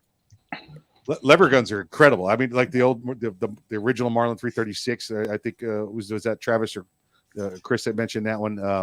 Great lever gun. And I've got I forgot about this. I think it's the Marlin 834, the one the zombie lever action gun, with all the tactical stuff all over it. Just got that one day because it was wow, that's different. Let's get that. But I love lever guns. You know, who doesn't love Chuck Connor, the rifleman? You know, right? So that being said, Henry's sending me one of their 4570 levers with the threaded barrels so that I can throw a suppressor on that as well. Nice. I'm gonna do a video for him with Mantis on it, without a suppressor, and then with a suppressor to show muzzle rise. Oh, cool. Nice. Yeah. Henry sent us a couple of their 22s, and the 357 Big Boy Steel. Yep. And that is what I want to actually take hog hunting, because I'm going to try to do a 2A4E hog hunt in concert with one of the groups that we work with. Nice. It's one of the future things, because the second is for everyone, in my opinion. Which, since I started up, I guess mine is what counts. Well said.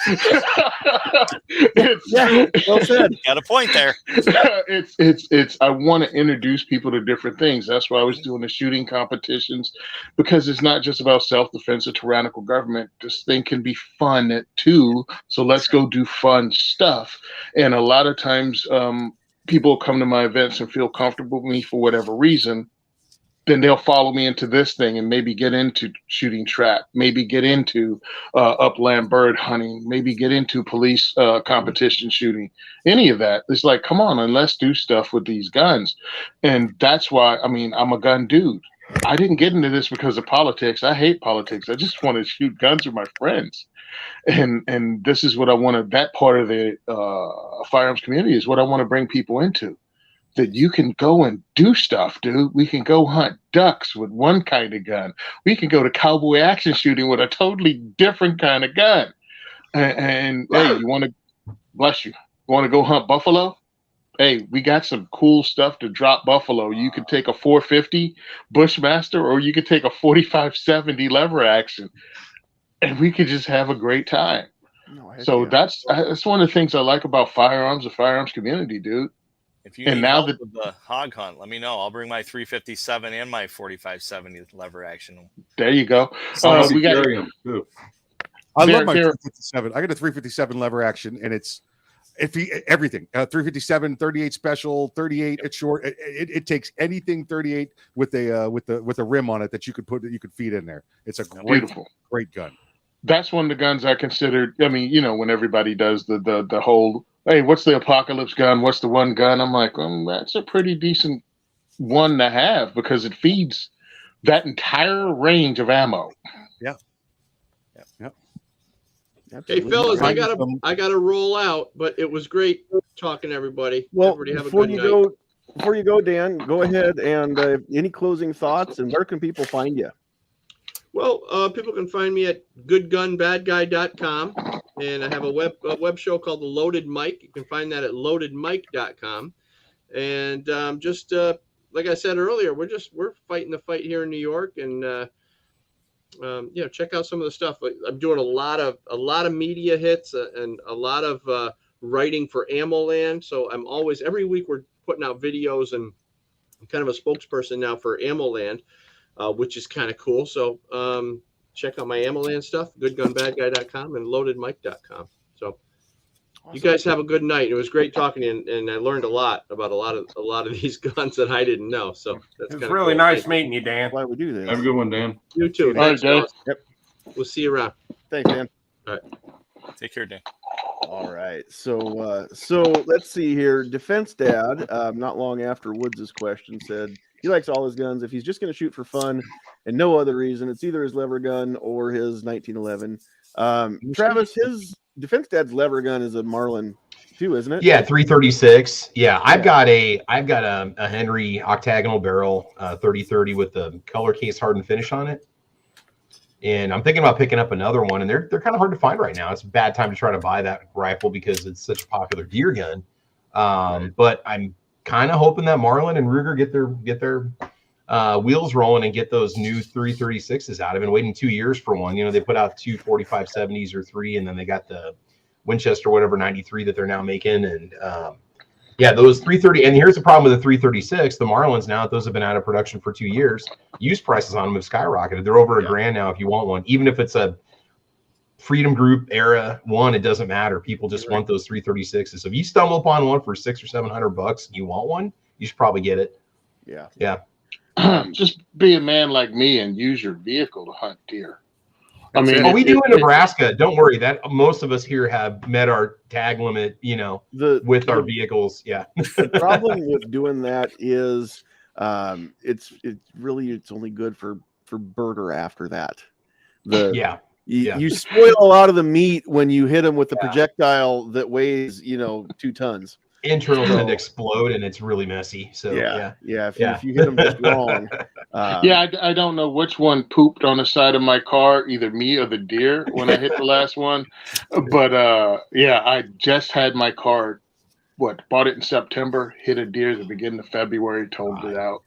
So February 2022, I was trying to find a car. Oh, God. The most amazing part is that you were able to hit that deer, having to drive 200 yards off the highway like you did just to get to it.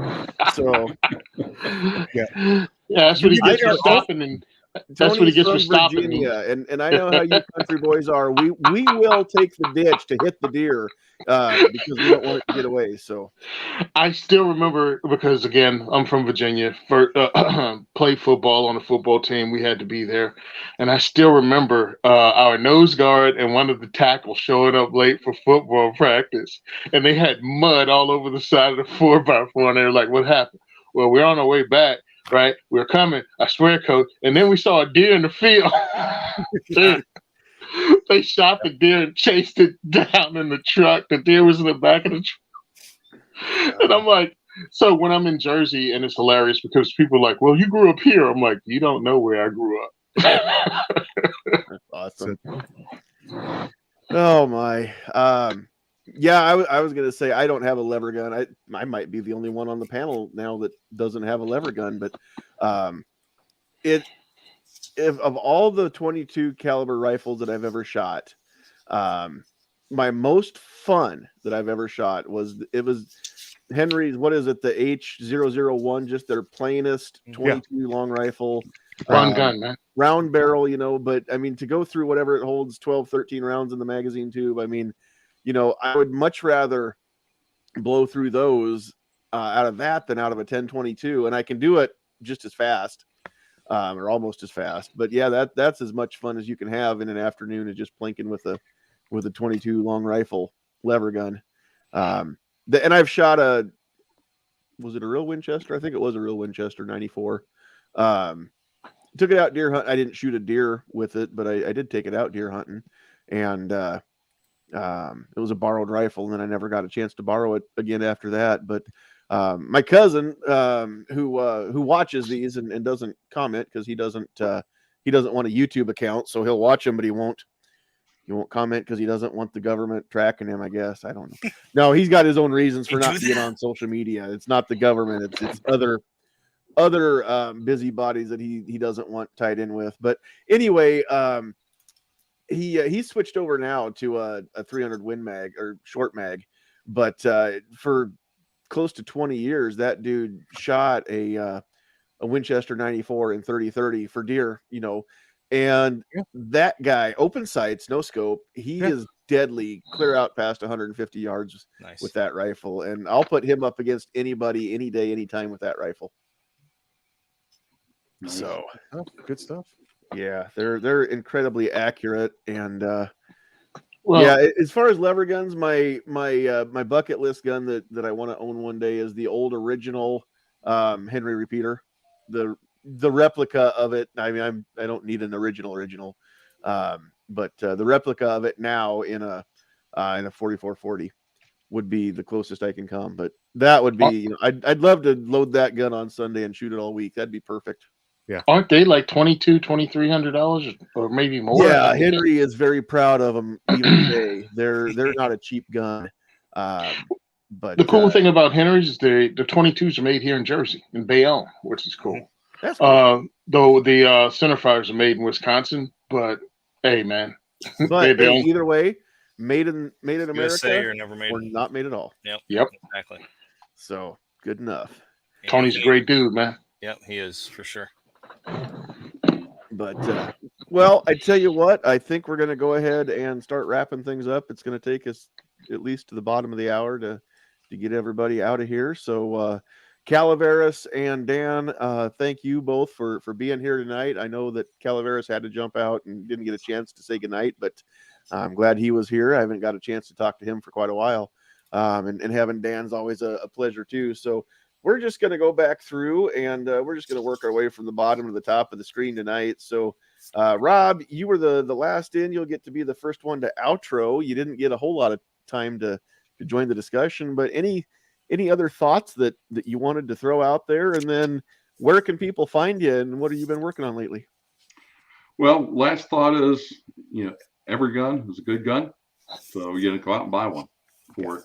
And what I've been working on lately is recording some interesting podcasts, one of which just came out this week. This week, as a matter of fact. It was, I had a person on from Buckeye Firearms. And here in a great state of Ohio, we just went constitutional carry, permitless carry as of June.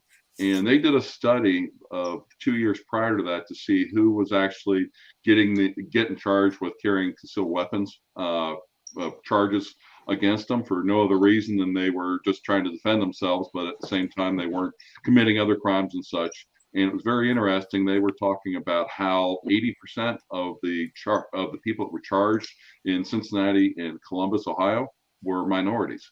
So as much as the politicians want to go along and scream and holler and yell that, this is going to go along and unfairly, be used against minorities and such, who actually it helps from the permitless carry are the minorities, because like anybody else, all they're trying to do is go along, live a good life and raise their family and defend them if they have to. And it was a very good podcast, and you get a lot of good feedback on it. Awesome. Well, thank you very much for popping in. I know you had a lot of stuff going on tonight, so I appreciate you giving us a little bit of your time anyway, and glad that you were along here. So yeah, the quote for the night, my wife told me, you need to slow down a little bit. So I ripped off one shirt, sat down here, put on a different shirt, and I'm going to take this shirt off when we're done here and go out in the garage and get ready for deer season tomorrow. So yeah, I got to slow down a little bit.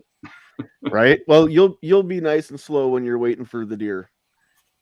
You get all the time in the world tomorrow. Once you get all situated, you can reflect and enjoy nature. So go enjoy that. My rifle season ended a couple weeks ago, and I got to hunt for about 4 days of the 9. So, but I didn't take anything this year, but I did get a chance to take my nephews out, and they both got that's always good. No antlers this year, but they both got really good.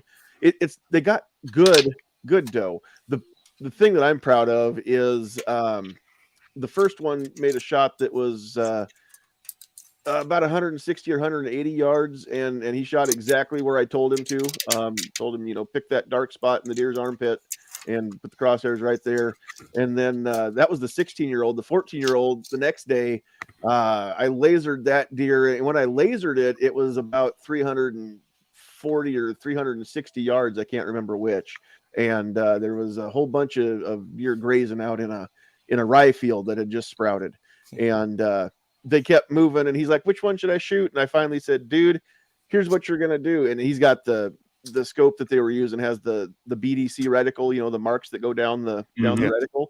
I said, you're gonna pick whichever the biggest one that you can find that's broadside to you and doesn't have a deer behind her or in front of her. Whichever one holds still long enough that you can get the shot on her, that's the one you're going to pick, the biggest one. You take that third mark down, put it right on her shoulder, and press the shot. And he shot, and I can't tell which one he's on because I'm watching all of them in my binoculars. He shoots, they all run, and they all have their tails up, but one of them. So I watched her. She ran about 40 yards and piled up about 20 yards shy of the fence yet. She didn't even get out of the field. So both boys, one shot, and the deer ran off, and both deer were hit through the heart. They were dead before they took off running.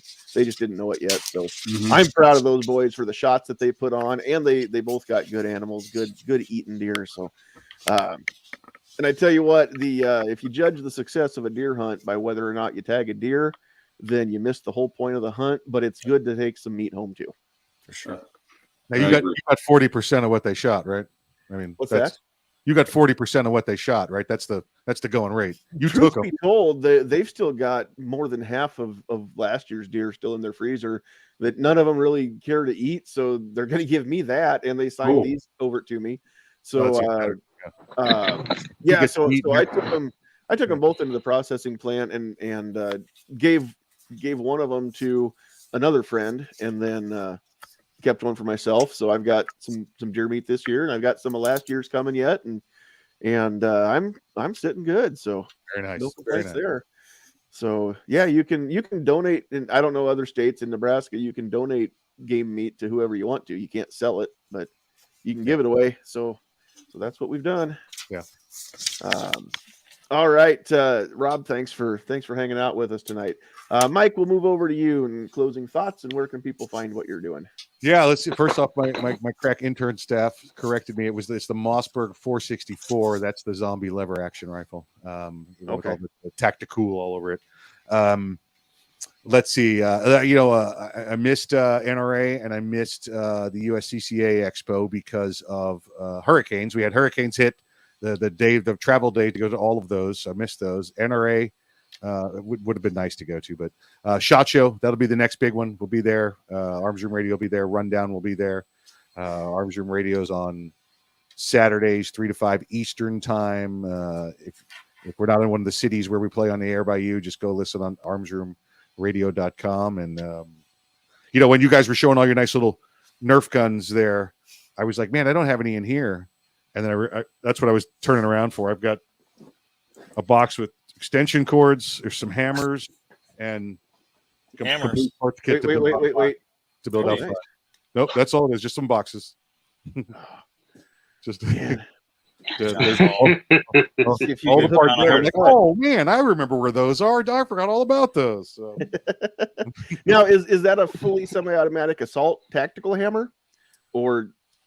I'm surprised you could see it because it's a ghost gun. I didn't know that you. I didn't know if it was an SBH short barrel hammer. It's an SBH hammer. It's not a roofing hammer. Those require special. These ones here actually also have the shoulder thing that goes up.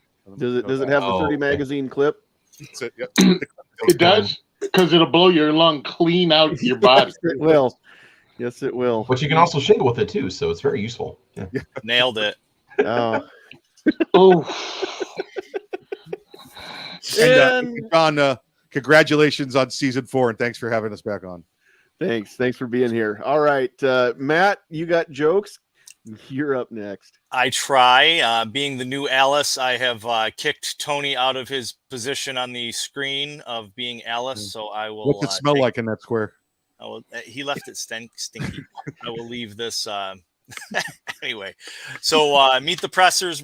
Charlie Cook and I have been doing a live show off and on, hit or miss here and there. Next Level Training is a sponsor of that, so everybody should definitely sign in on that and watch that show. We've got an Ugly Sweater Christmas show, so anybody that's been on our show in the past as a guest can hop in on that, kind of like what you're doing, John. And I actually have to say that you I had the idea in my head, and when you did this, that's how I'm going to do it.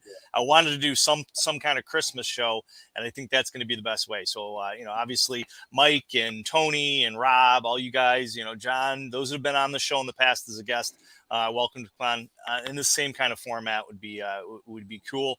So, but you got to wear an ugly sweater. Is going to be the thing. Ugly Sweater Christmas show. That's going to be on December 21st, 8 p.m. Eastern Standard Time. So write it down, December 21st. For those listening, you can chime in on the chats. And another thing I started last year, I never really got around to it. And I'm thinking, seeing all these different shows here on this one screen, I think this might be a good time to mention it and actually put a little bit of resources in it. 2ashows.com. Bought the domain name this past February. And my thought was just to have, because, we all have different things going on. It's like, wait, he's got a show, but what was the name of that? So I thought it'd be kind of cool just to have one website address to go to that could link out to all of our shows to kind of be a spider web for everything. Because you got, you got it on, all these different platforms. You don't know this, but that's actually what you just described. That's how I got here. Really? I got here because of Travis.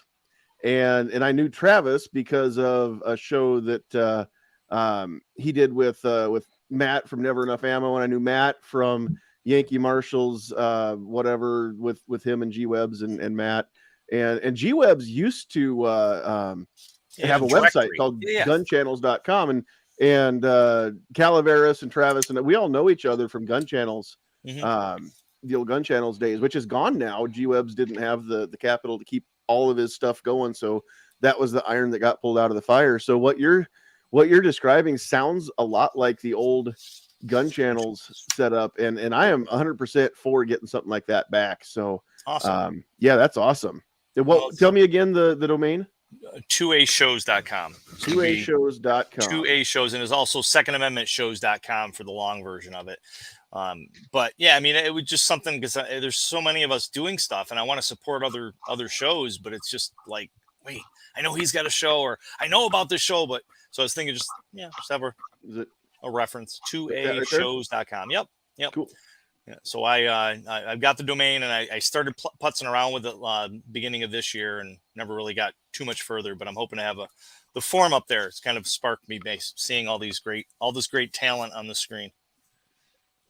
Cool. Yes, I know a lot of cool people that do a lot of cool things, Get them and all listed up there.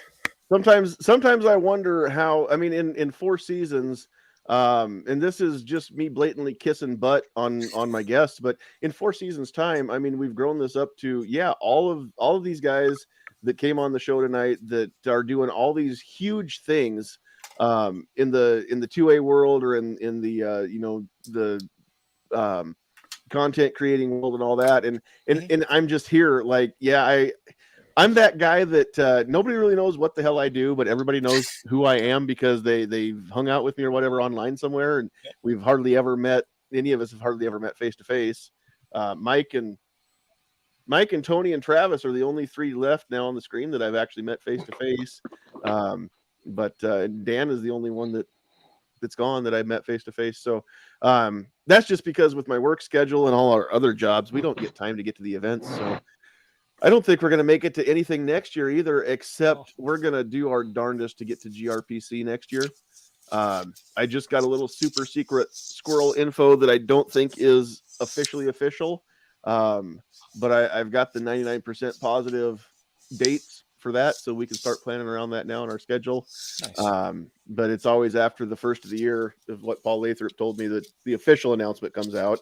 They've got the weekend narrowed down, and now they're just hunting for a venue that will give them a good deal on that weekend. So, but at least now I can kind of plan next year's schedule out, and that's the one we're going to try to get to. I just got to figure out for sure how to get us there, and I don't know where there is yet. So, hopefully it's closer to the East Coast and gets out of Texas. Yeah, that'd be nice.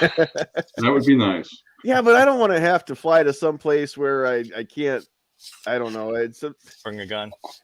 You know what? I've never flown with one anyway. Come to Florida. Come to Orlando. It doesn't make any difference where it is as long as it's out of Texas. My ex-girlfriend's in Texas. I could not go to any 2A anything in that state. As long as I'm married. My wife doesn't. In New Jersey. My wife doesn't care where I go. I've been to SHOT Show twice without her.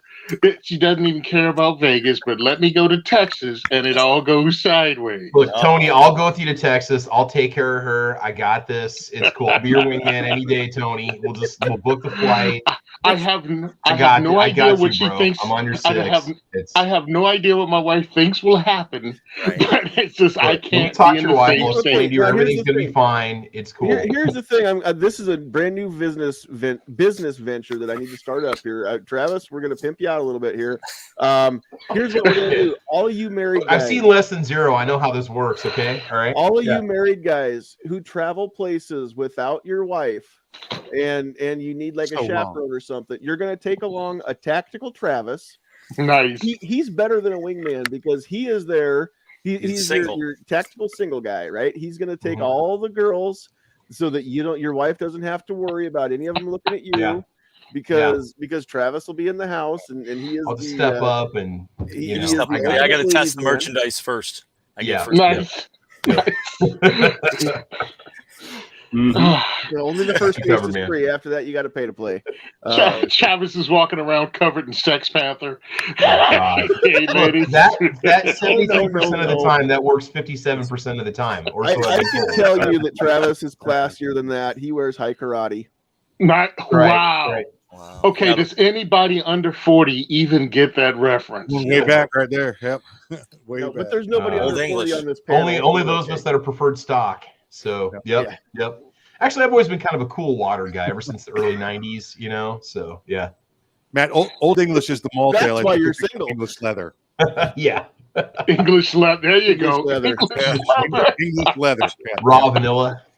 Raw vanilla. You had that phase. You had that raw vanilla phase. Matt said Old English like he's putting some 40s raw vanilla. Yep. Malt liquor. Polo. Man, I thought I was classy when I rubbed the Christmas tree air freshener on my jacket before I went and picked the date up. Yeah, there you go. My wife hates that smell.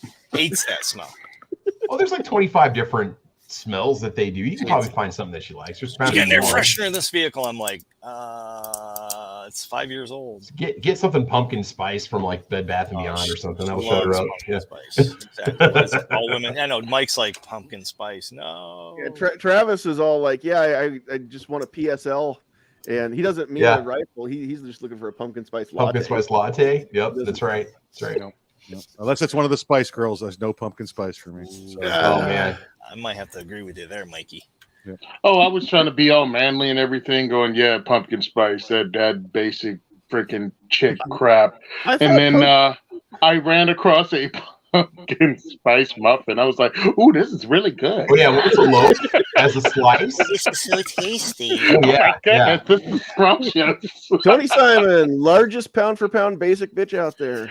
You know what I'm saying? Go knock until you try it, man. I'm telling you. Hey man, I was like, this is just some silliness, pumpkin spice. What's this wrong?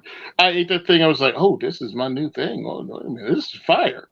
I went in this morning. Oh, there, we stopped selling those. Tony, we should do a live podcast tabletop review. You and I get the same pumpkin spice muffins from somewhere. We'll coordinate this, and then we'll do a little discussion of I'm completely out of the loop here because I thought pumpkin spice was like if Rosie O'Donnell put on an orange T-shirt and joined the Spice Girls on stage. That was going to be okay. Snooky slice. Just because the NyQuil comes with a shot glass, don't mean you should drink it like that, bro.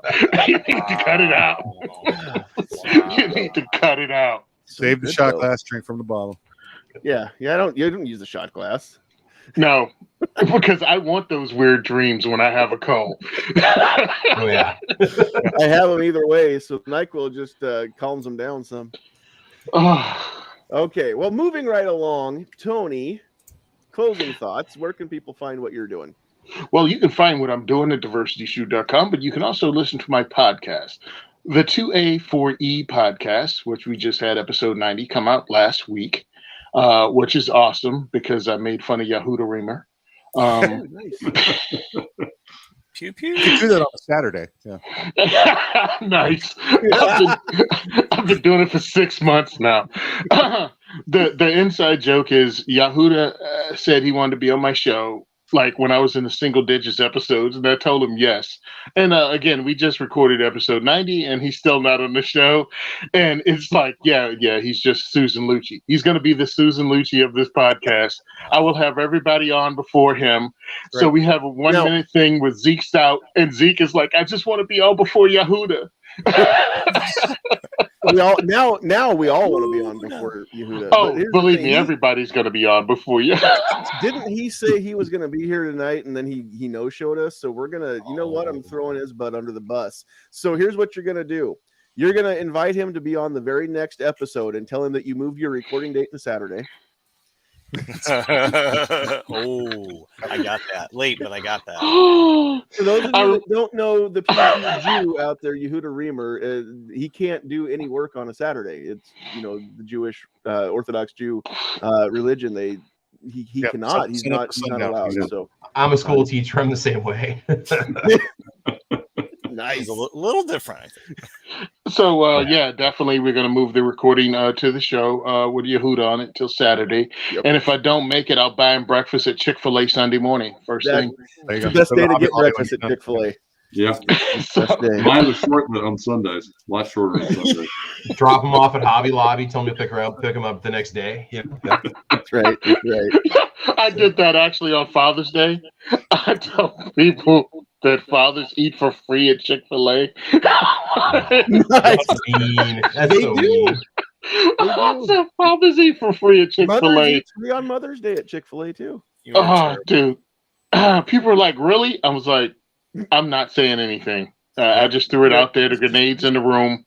Just let that one ride. Just let that one go. So yeah, you can find us at diversityshoot.com. We've been hosting this year. We went from every other month to twice a month doing diversity shoots. In 2023, that's the schedule going in, and we're definitely picking up one new range in Jersey. I know right away. And 2 to 3 other states, including Florida, we have some people down that want to actually host an event.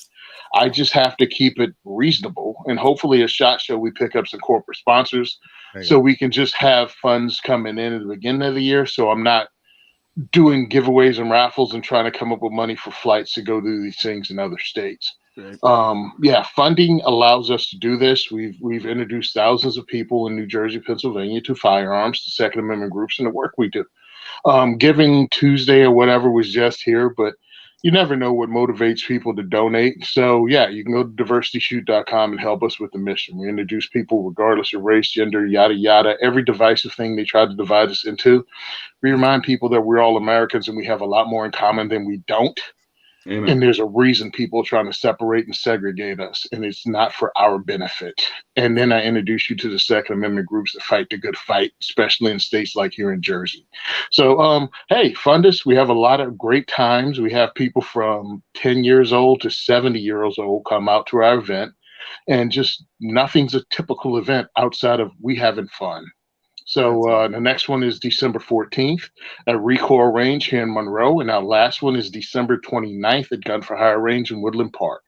So that's what we do. And you can also find me on Firearms Radio Network on the Gun and Gear Review podcast and the Self-Defense Network on Self-Defense Gun Story with Rob Morris.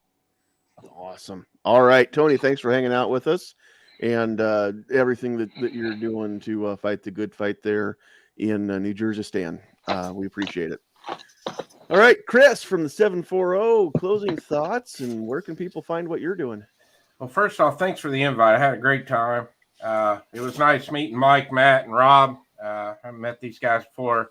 It's really cool to get to be on the panel with Tony. I've been listening to him with G Webs and Clover Tack for a long time, so it's cool to finally get to meet him. It's always a good time hanging out with you, John and Travis.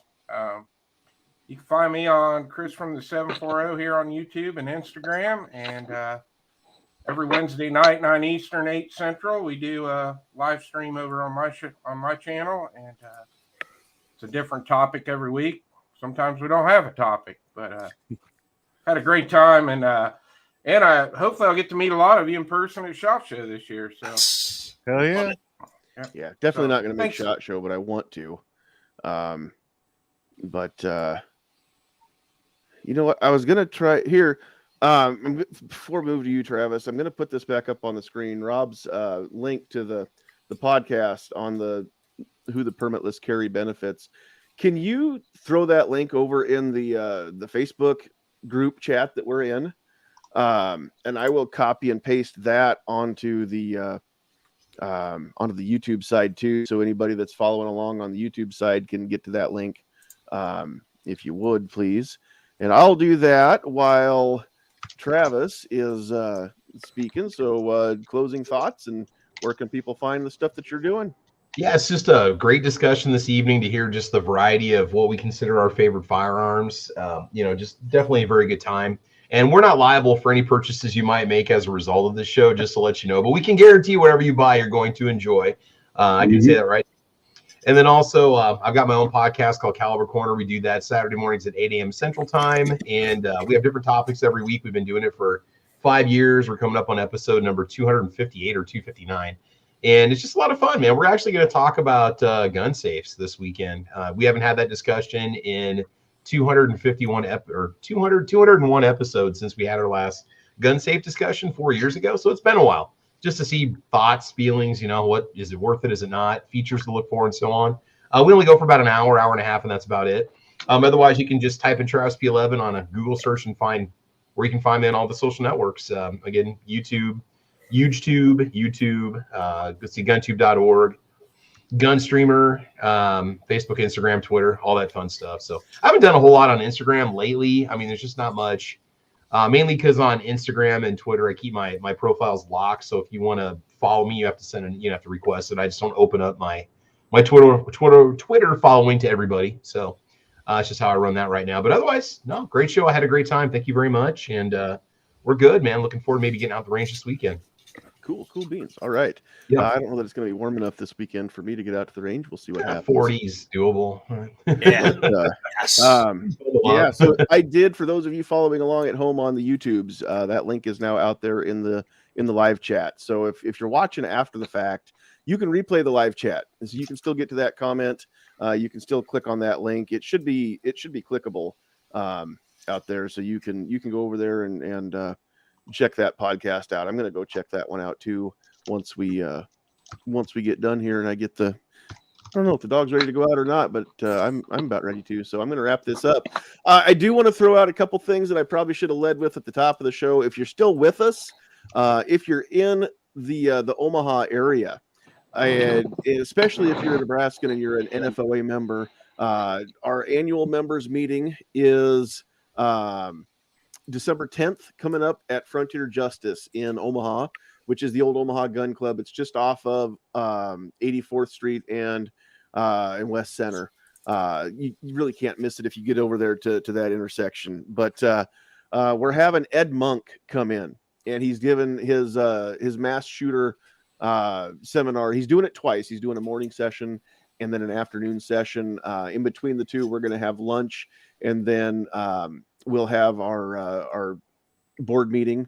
That's one of the bylaws. The board has to have one meeting a year that is open to all the membership. So we'll do that, and then we'll come back for the second session there. And I don't know if I'm going to make the morning one, but I'll definitely be there before lunch. You can guarantee that. So that I get fed, and then I'll check out the afternoon session. I can't wait to listen to what Ed has to say. I've never met him, but I know that he's forgotten more than I'll probably ever learn about training people. That's a great presenter on active shooters. You'll awesome. Really enjoy it. I fully expect that I will. So that's December 10th. I think it starts at about 8:00 in the morning. There in Omaha, and can't wait to see everybody there. I didn't make last year's annual meeting because of work schedule, so I just found out yesterday that I am for sure going to make it down there on that day. So that's the biggest thing that I wanted to get to and kick that off there. And like I said, I should have kicked the show off with that announcement. But the info, you do have to register if you want to get to the seminar. You do have to buy a ticket to get in there. But you can go anywhere that I've got a Facebook page. You can go to the Sandhills Media Facebook page or the Sandhills Defense LLC Facebook page, either one, and you can get the link to get you over there. The link to the web page, the landing page, that'll give you the link to go sign up if that's what you want to do.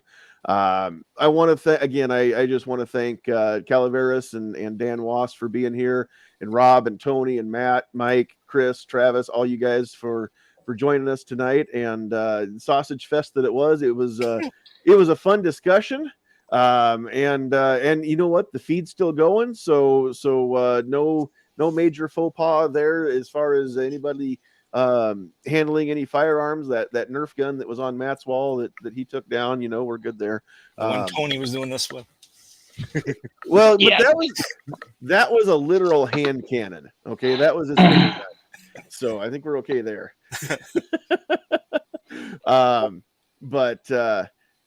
Thanks everybody. So I don't have the list, but I should be able to pretty well go back through and I think check from the comments. Gosh, there was a lot of comments tonight. So you guys were kind of tearing it up out there. I didn't get to near all the comments.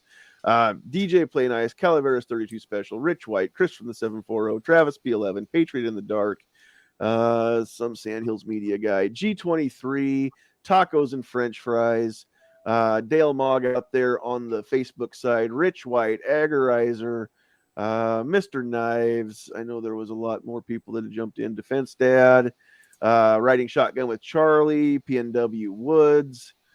Did I miss anybody else? Did anybody else pop in late that I didn't see your comments? I think that was Pat in the Bunker was out there. 2 Live Moo was out there. That might have been some guy named Simon Says Train was out there. Meet too. the Pressers. Simon Says Train. Rob dropped that link over there on the Facebook side too. So yeah, and go check out the 2ashows.com. And let's grow that community back to where it's a hub, so that we can all keep up with each other, but also we can bring new people in that want to find some shows and some good podcasts, or the best ones that nobody's watching. Let's help each other. That's one of the best parts about the gun community and the 2A community, which as I say many, many times, they're two separate circles. Some of us have a foot in each one. We're like a Venn I just love Venn diagrams, with the circles, and I just love them. That was my Kamala impression. For those of you that don't keep up on current events, she loves Venn diagrams. I'm okay with them. She loves them. Anyway, but I do. I've got a foot in both circles, which is why some of you are gun guys and some of you are 2A guys and some of you are both that are on the panel, kind of like I am. Either way, there's no lack of support. There's no lack of help. We don't compete with each other. Even the competitive shooters that I know that literally compete with each other don't compete with each other when it comes to promoting and being a community. The competitive circuit for shooting, the only other thing that I can liken it to is the rodeo circuit. It's the same way. It's the same guys every rodeo, in and out. If something breaks or your horse is lame and you need to borrow somebody's horse to rope off of, the guy that is literally in the same event competing against you will lend you his horse to rope off of as well, because that's just how cowboys are. And that's how gun people are. I have heard stories. I'm not a competitor, but I've heard stories of competition shooters that, something breaks and one of the other competitors that they just shot against them, and their turn's coming up, is here's my gun, here's my belt, whatever you need. Those guys and gals take care of their own. The gun people take care of their own. If you're new to shooting, go to the range. There's going to be somebody there that's going to offer to let you shoot their stuff and their ammo even. If you're new to the 2A world, jump in head first. There's going to be somebody there that's going to help you out in that journey too, because we're all in this together. And unlike a lot of communities, the gun people, and especially the 2A people, we understand we're all in this together, and a rising tide lifts all boats, right? And so get out there and get your feet wet.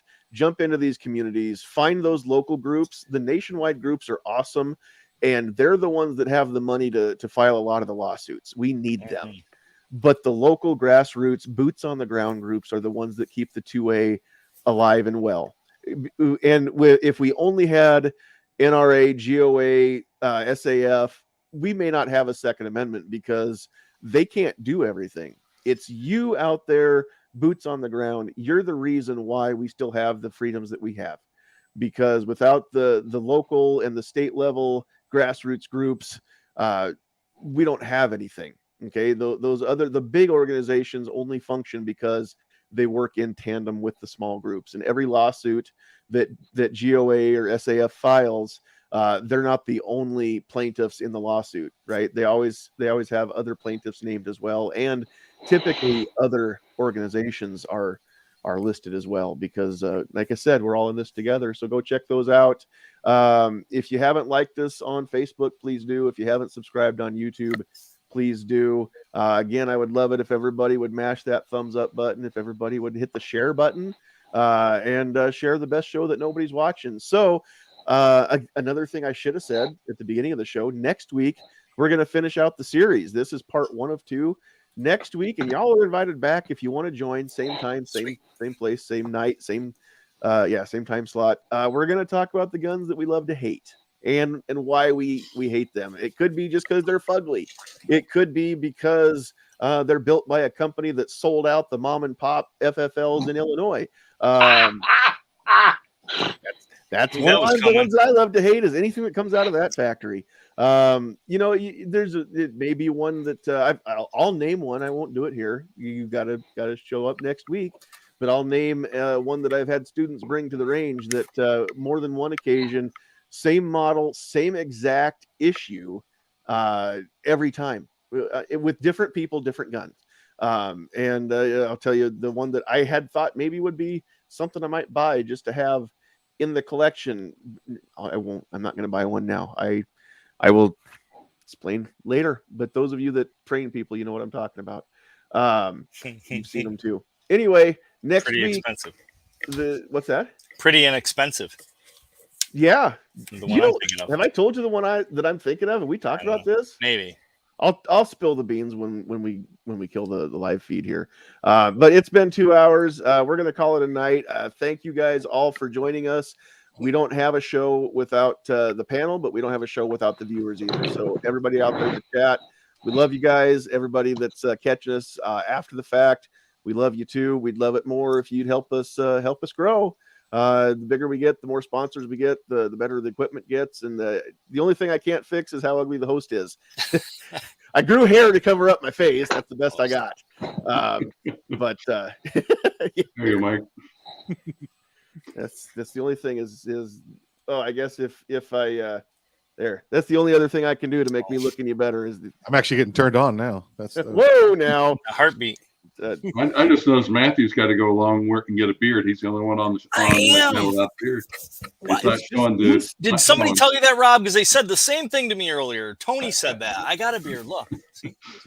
Is he coming in? It's okay, Matt. It was me they were yelling at for 2 I'm trying to years, and now zoom it's in. you. So. Okay. unlike gotta the zoom in to rest see of the us follicles. that have still got dark hair growing off of our faces, Matt's is just so silver that it doesn't show up on camera. That's all. Yeah, that's Mhm. I'm working on getting rid of this up here. Is what I'm trying to Not saying you're old, but your beard is. blows in the breeze like the hair on Joe Biden's legs. Oh, that's yellow. That's Turns blonde, white in the though. sun. Okay, so on that note, we're gonna call it a night. Thanks everybody. We love you. God bless you. It's time for you to get out of here. Get